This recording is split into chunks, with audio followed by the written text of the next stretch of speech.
வணக்கம் நண்பா நண்பீஸ் அனைவருக்கும். நாம் இந்த காணொலியில் எதை பற்றி பார்க்க போகிறோம் அப்படின்னா, தேர்தல் ஆணையத்துடைய ஆர்டிக்கல் 327 பற்றி இந்த காணொலியில் பார்க்க போகிறோம். ஆர்டிக்கல் 327 எதை பற்றி சொல்லுது அப்படின்னா, இந்தியாவில் நாடாளுமன்ற தேர்தலோ அல்லது சட்டமன்ற தேர்தலோ இந்த 2 தேர்தலில் எந்த தேர்தலாக இருந்தாலும் சரி தான், இந்தியா முழுமைக்கும் இந்த தேர்தலை எப்படி நடத்தணும் அப்படின்றது சம்மந்தமாக சட்டம் இயற்றக்கூடிய அதிகாரம் நாடாளுமன்றத்துக்கு தான் இருக்குது. அந்த நாடாளுமன்றம் இயற்றினா அந்த தேர்தல் தொடர்பான சட்டத்தின் அடிப்படையில் தான் இந்திய தேர்தல் ஆணையம் தேர்தலை நடத்துது. ஸோ தேர்தல் ஆணையம் தனித்து எந்த சட்டம் இயற்றாது. தேர்தல் தொடர்பான சட்டங்களை நாடாளுமன்றம் இயற்றும். அந்த நாடாளுமன்ற சட்டத்தின் அடிப்படையில் தான் மாநில சட்டமன்ற தேர்தல், இந்திய நாடாளுமன்ற தேர்தல்களை தேர்தல் ஆணையம் நடத்துது. ஸோ அப்படி தேர்தல் தொடர்பான சட்டம் இயற்றக்கூடிய அதிகாரத்தை நாடாளுமன்றத்துக்கு இருக்குது. அதை எந்த ஆர்டிக்கல் கொடுக்குதுன்னா 327 கொடுக்குது. இந்தியாவில் சட்டமன்ற தேர்தல், நாடாளுமன்ற தேர்தல் நடத்துறதுக்காக இந்திய பாராளுமன்றம் 2 சட்டங்கள் இயற்றியிருக்கு தேர்தல் தொடர்பாக. ஒன்று மக்கள் பிரதிநிதித்துவ சட்டம், இது 1950ஆம் ஆண்டு இயற்றினாங்க. 2வது சட்டம் மக்கள் பிரதிநிதித்துவ சட்டம் 1951. இந்த 2 சட்டத்தின் அடிப்படையில் தான் இந்தியா முழுமைக்கும் இன்னைக்கு வரைக்கும் சட்டமன்ற தேர்தலும் நாடாளுமன்ற தேர்தலும் நடத்தப்படுது. இதைத்தான் இங்கிலீஷில் ரெப்ரசன்டேஷன் ஆஃப் பீப்புள் ஆக்ட் அப்படின்னு சொல்லுவாங்க. மொத்தம் 2 சட்டம் இருக்குது, 50ல் 1, 51ல். இந்த 2 சட்டத்தின் அடிப்படையில் தான் சுதந்திர இந்தியாவில் முதல் பொது தேர்தல் 1951 to 52 அந்த காலகட்டத்தில் இந்தியாவில் முதல் பொது தேர்தல் அடைஞ்சி. அது இந்த மக்கள் பிரதிநிதித்துவ சட்டம் 1950, 51 அடிப்படையில் தான் இந்தியாவில் சுதந்திர இந்தியாவில் முதல்ல பொது தேர்தல் நடத்தப்படுச்சு. சரி, இப்போது இந்த 2 சட்டங்களும் எதை பற்றி சொல்லுது அப்படின்னு பார்க்கலாம்.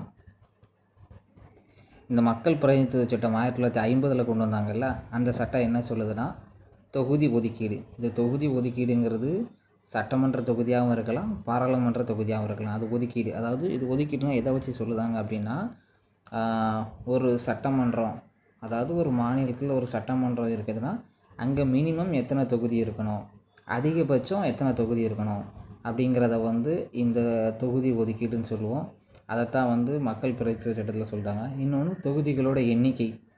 தொகுதிகளோட எண்ணிக்கைங்கிறது ஒரு மாநிலத்தில் எவ்வளோ தொகுதி இருக்குது, அதாவது இந்த மாநிலத்தில் இவ்வளோ மக்கள் தொகை இருந்துச்சுன்னா அதுக்கு இவ்வளவு தொகுதி. அதாவது ஒரு சட்டமன்ற தொகுதினா அங்கே இவ்வளவு எண்ணிக்கையில் மக்கள் இருந்தால் ஒரு சட்டமன்ற தொகுதி, இவ்வளவு எண்ணிக்கையில் சட்டமன்ற தொகுதி இருந்தால் அதுக்கு ஒரு பாராளுமன்ற தொகுதி அப்படிங்கிறத எண்ணிக்கையை சொல்லக்கூடியது இந்த மக்கள் பிரதிநிதித்துவ சட்டம் 1950. அதுபோக ஒவ்வொரு 10 ஆண்டுக்கு ஒருக்க இந்தியாவில் மக்கள் தொகை கணக்கெடுப்பு நடத்துவாங்க.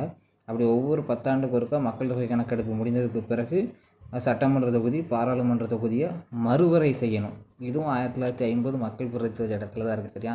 இந்த தொகுதி ஒதுக்கீடுக்கு கீழே தான் பெண்களுக்கு 33% சட்டமன்ற தொகுதி, பாராளுமன்ற தொகுதியில் ஒதுக்கீடு கொடுக்குறாங்க.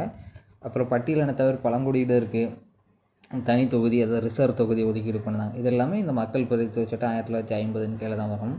அதாவது ஒரு சட்டமன்றம்னா அங்கே மினிமம் 60 தொகுதி இருந்தால் தான் அந்த மாநிலத்துக்கு சட்டமன்றம் அமைப்பாங்க. அதே மாதிரி அதிகபட்சமாக ஒரு சட்டமன்றத்துக்கு ஒரு மாநிலத்தில் அதிகபட்சமாக எத்தனை சட்டமன்ற தொகுதி இருக்கலாம் அப்படின்னா 500 இருக்கலாம். இது மக்கள் தொகையை பொறுத்து மாறும். ஒரு சட்டமன்ற தொகுதிங்கிறது எவ்வளோ மக்கள் தொகை இருக்கணும் அப்படின்னா 1,00,000 மக்கள் தொகை இருந்தால் அது ஒரு சட்டமன்ற தொகுதி அறிவிப்பாங்க. அதே மாதிரி பாராளுமன்ற தொகுதி அப்படின்னா 6 சட்டமன்ற தொகுதிகள் சேர்ந்தது ஒரு பாராளுமன்ற தொகுதி. இந்த வரையறை எல்லாமே மக்கள் பிரதிநிதித்துவ சட்டம் 1950 சொல்லியிருக்காங்க. அதுக்கப்புறம் சட்டமன்ற தொகுதி, பாராளுமன்ற தொகுதி, அங்கே உள்ள அந்த வாக்காளர் பட்டியல் தயாரிக்கிறது, அதில் ஏற்கனவே இருக்கக்கூடிய அந்த வாக்காளர் பட்டியலை திருத்தம் பண்ணுறது, இது தொடர்பான சட்டமும் இந்த மக்கள் பிரதிநிதித்துவ சட்டத்தில் தான் இருக்குது. இந்த சட்டத்தின் அடிப்படையில் தான் இப்போ தேர்தல் ஆணையம் இப்போ ரீசெண்டாக அந்த 5 மாநிலத்துலேயுமே எஸ்ஐஆர் கொண்டு வந்தாங்களா, அந்த எஸ்ஐஆர் கொண்டு வந்தது மத்திய அரசு இந்த 1950 இயக்குன இந்த மக்கள் பிரதிநிதித்துவ சட்டத்தின் படியில் உள்ள அந்த வாக்காளர் தயாரிப்பு, வாக்காளர் பட்டியல் திருத்தம், இது சம்மந்தமாக சட்டம் இருக்குது. இந்த சட்டத்தின்படி தான் தேர்தல் ஆணையம் திருத்துச்சு. அதுக்கு போக வாக்காளருக்கான தகுதிகள். ஸோ இந்திய குடிமகனாக இருக்கிற 18 வயது நிரம்பின எல்லாருமே, ஆண் பெண் எல்லாருமே தேர்தலில் வாக்களிக்கலாம். அவங்களுக்கு சம வாக்குரிமை, எல்லாத்துக்குமே சமமான வாக்குரிமை இருக்குது அப்படிங்கிறத நம்ம இன்றைக்கி சொல்லி நம்ம நிறைய பேர் வாக்கு செலுத்துவோம். அதையும் எந்த சட்டமாக இயற்றியிருக்காங்கன்னா இந்த மக்கள் பிரதிநிதித்துவ சட்டம் 1950 தான் சொல்லியிருக்காங்க. அப்புறம் மக்கள் பிரதிநிதித்துவ சட்டம் இந்த மக்கள் பிரதிநிதி சட்டம் 1951 இது 2வது கொண்டு வந்தாங்க.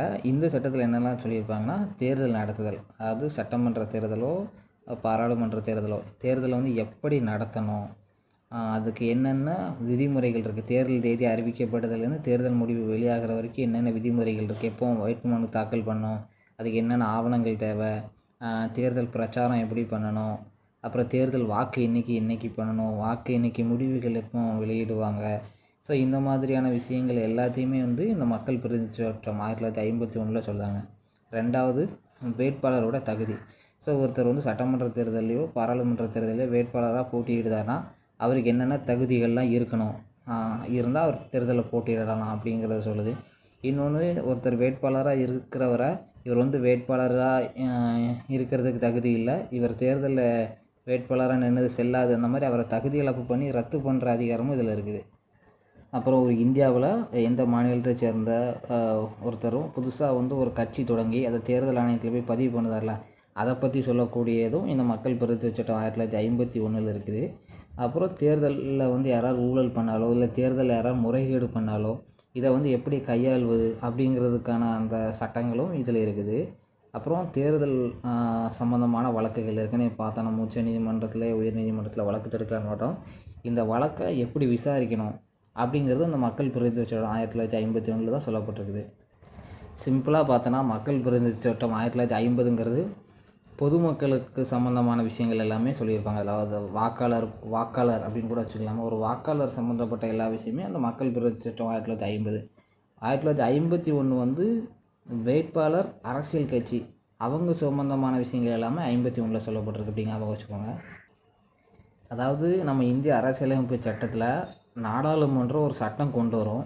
அந்த சட்டத்தின் அடிப்படையில் தான் ஒவ்வொரு துறையுமே இயங்கும். உதாரணத்துக்கு இப்போ நீதிமன்றம் இயங்குதா, நீதிமன்றம் வந்து எந்த சட்டத்தையும் புதுசாக ஏற்ற முடியாது. நாடாளுமன்ற சட்டத்தின் அடிப்படையில் நாடாளுமன்றம் கொண்ட சட்டத்தை யாரும் மீறினாலோ அல்ல அந்த சட்டத்தை யாரும் நடைமுறைப்படுத்த மாட்டேன்னு சொன்னாலோ அது சம்மந்தமாக வந்து அந்த சட்டத்தை மீறி செயல்படுறவங்க மேலே தண்டிக்கிறது அப்படிங்கிற விஷயத்த நீதிமன்றம் செய்யும். நாடாளுமன்றம் ஒரு சட்டம் கொண்டு வருது, இந்தந்த வழக்குக்கு ஒருத்தர் திருடுனா என்ன தண்டனை, ஒருத்தர் வந்து விபத்து செஞ்சால் இந்த தண்டனை, இந்த மாதிரி ஒவ்வொரு குற்றத்துக்கும் என்னென்ன தண்டனைன்னு நாடாளுமன்றம் கொண்டு வரும். அந்த குற்றத்துக்கு நாடாளுமன்ற தண்டனை கொடுக்காது, அந்த சட்டத்தை பின்பற்றி நீதிமன்ற தண்டனை கொடுக்கும். இப்படி தான் ஒவ்வொரு அமைப்புக்குமே விதிமுறைகள், அதாவது சட்டங்கள் வந்து நாடாளுமன்றம் கொண்டு வரும். அந்த சட்டத்தின் அடிப்படையில் தான் ஐஏஎஸ் ஆஃபீஸர், ஐபிஎஸ் ஆஃபீஸர், நீதித்துறை இவங்க எல்லாமே அந்த நாடாளுமன்றத்தில் கொண்டு வந்த சட்டத்தை நடைமுறைப்படுத்துறது அவங்களுடைய வேலை. அதே மாதிரி தான் தேர்தல் நடத்தக்கூடியது தேர்தல் ஆணையமாக இருந்தாலும் அந்த தேர்தலை எப்படி நடத்தணும், அதில் என்னென்ன ரூல்ஸ் அண்ட் ரெகுலேஷன் ஃபாலோ பண்ணணும் அப்படிங்கிறதான சட்டத்தை கொண்டு வரக்கூடிய அதிகாரம் நாடாளுமன்றத்துக்கு மட்டும்தான் இருக்குது. அப்போ அந்த நாடாளுமன்றம் கொண்டு வந்த அந்த சட்டத்தின் அடிப்படையில் தான் இந்திய தேர்தல் ஆணையம் வந்து இந்தியா முழுமைக்குமே தேர்தல் நடத்துது. இது எல்லா அமைப்புக்குமே பொருந்தும். மீண்டும் ஒரு காணொலியில்